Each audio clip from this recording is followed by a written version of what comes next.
What's happening, party people? I am in the Chicago, Illinois area, helping John. Got to check on a few other folks. And John's car is a 97 Turbo 850. We are doing a manual conversion and an engine replacement. However, I need a water pump.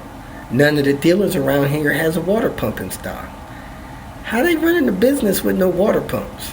Anyway, if somebody is in the area, Chicago, Illinois, within 30 minutes, so I'm up in the Bensonville area, close to O'Hara Airport on the north side of that. Anyway, if somebody has a water pump that they don't think they're going to use in the next week, I'd like to buy it from you. I can order another one to be delivered to you. Let me know. Here's my phone number. Thank you very much.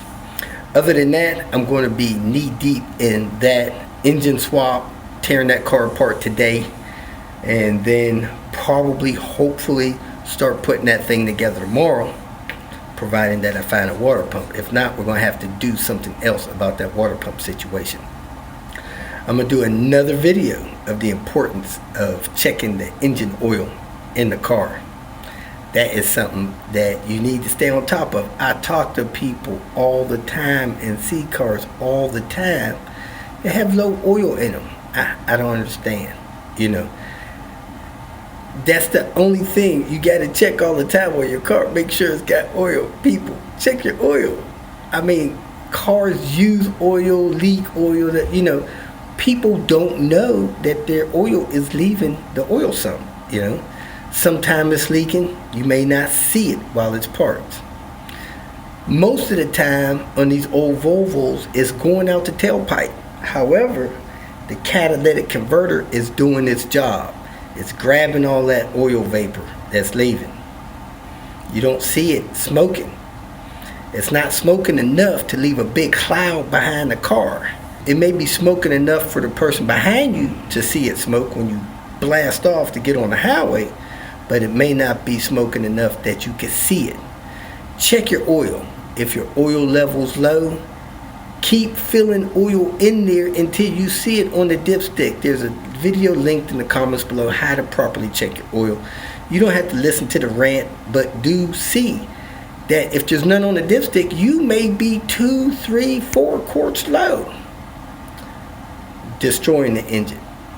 If you run the proper amount of oil, you can change it every 5,000-10,000 miles according to the owner's manual, depending on the car.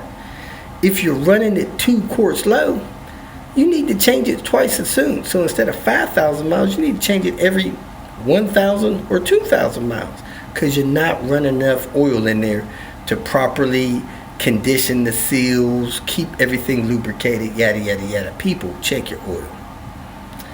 I guess I'll make another oil video. Anyway, stop by Alex's Swedish Car Parts today. He's got some neat things. I'm going to show you guys one connector later on. I'll make a video, post it tomorrow. Need to get a hold of those things. I call them cart stuffers or stocking stuffers. Little things you buy for less than 10 bucks that help you service your car. So anyway, I'll do that.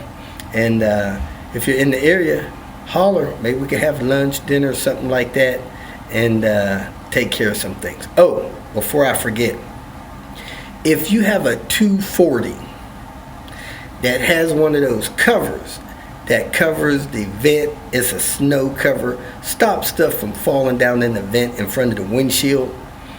If you have one of those, let me know. We're trying to get those things designed and remanufactured. We'd like to borrow it if possible. If not, take some good pictures of it, make some measurements of it for me. Leave me a message, call, text me, let me know you got one or you seen one or whatever. I'd appreciate it. So, thanks for watching. Catch you soon. Welcome to Hanging Out with Robert. That's me. This video contains things that I tinker with throughout the day. For step-by-step detailed instructions of those tasks, you can click on the links in the comment section below. I plan on leaving this video accessible for about 30 days. After that, you can view it through my Patreon account. This video also has tips and tricks that I've learned over the years. So, thank you very much for watching. Here we go again. It is snowing. Trying to cover the car up with snow. Flashing a tune on Panther. I drove about 10 minutes. You see the oil temp isn't even up to temp yet. See, my tack is high. Going in here. Pretty sure I saved the file on here, so let's get this thing flashing. Open the file. File open. Spinner 11 lower boost. Erasing. Flashing. Check engine light's not flashing. Not sure what that's all about. But it is flashing, folks. I'm on my way. Woohoo! First it went from preparing flasher, preparing to erase the current flash, started to erase the current flash, erasing the flash that was on there, finished erasing the flash, sending flash data, flashing, waiting, flash programmed, check some, verifying, check some, verifying, check some, okay. Flash is completed, folks. Time to plug in my fan, turn my ECU back on, fire it up, take it for a test drive. Fire it right up. I'm going to let it idle for 5 minutes before I drive off. Not that that's necessary. Running a little lean. Expected it to run rich, but let's let it sit 5 minutes before I drive off and take it for a drive to the store. Buy a heater. No longer really running lean. It was in the 16s. Now it's more in the 14, 15 range.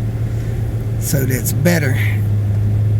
I am about to install one of these Beyond Bright LED garage lights to see how much it'll change the lighting in this garage.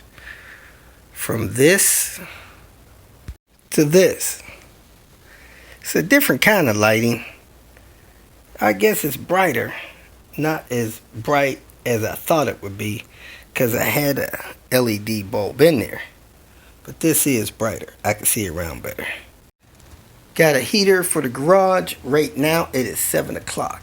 The heater started out at 50 degrees. Now it's at 51. I think I set it to 60 degrees. Let's see how long it takes to get there. In this video, I'm going to show you how to put together this HDX 525 Home Depot shelving. It's very simple and easy. You have 4 legs, 1 for each corner. The legs come with the bottoms already screwed into them. You see them there, 1, 2, 3, 4. You want to snug those down. If you have some surface that is unlevel, you can actually screw these out a little to make the unit sit level if the floor is just slightly unlevel and you want to level it out. I just snugged all 4 of mine down. Next, you take your zip ties off. You can cut them or stick something in there, unlatch them, open them up. Now you have your 3 shelves and your 8 legs. 4 legs for the ground, 4 legs for the upper extension shelves. Now the box comes with these little spacers in there. Those spacers are simply to stop the units from touching. They ship them like this, and that's just a spacer for that. Stop them from rusting, touching each other, making all kind of noise, stuff like that. It's packing material.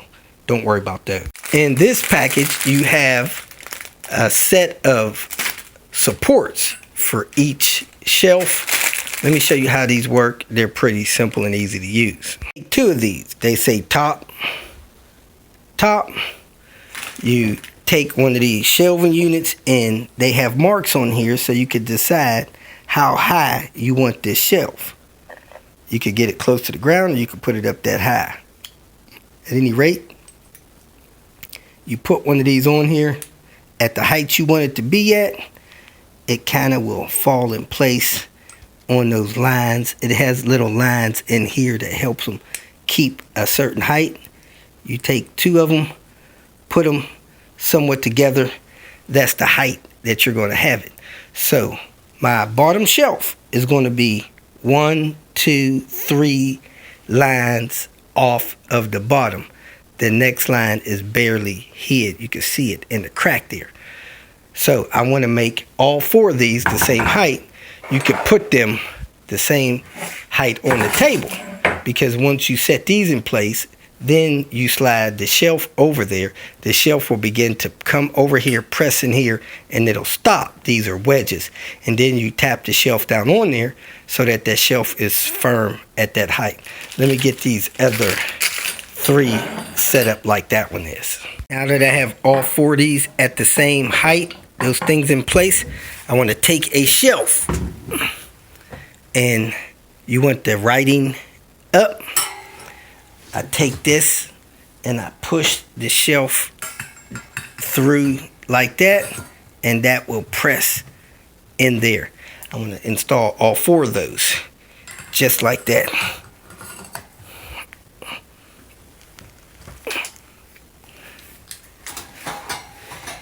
Two more, nice and easy.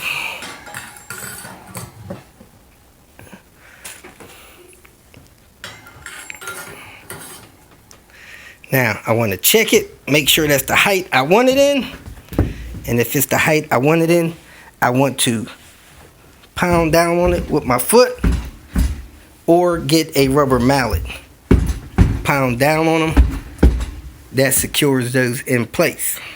I want to take the next set and set the height for the next shelf, however high I want it. I can measure it, or I can use my hand, just put it up to that height. However high you want the next shelf, you go ahead and measure it. And remember that the shelf will be about a ½ inch lower than the top of the plastic. The top of the plastic is even with the top of that.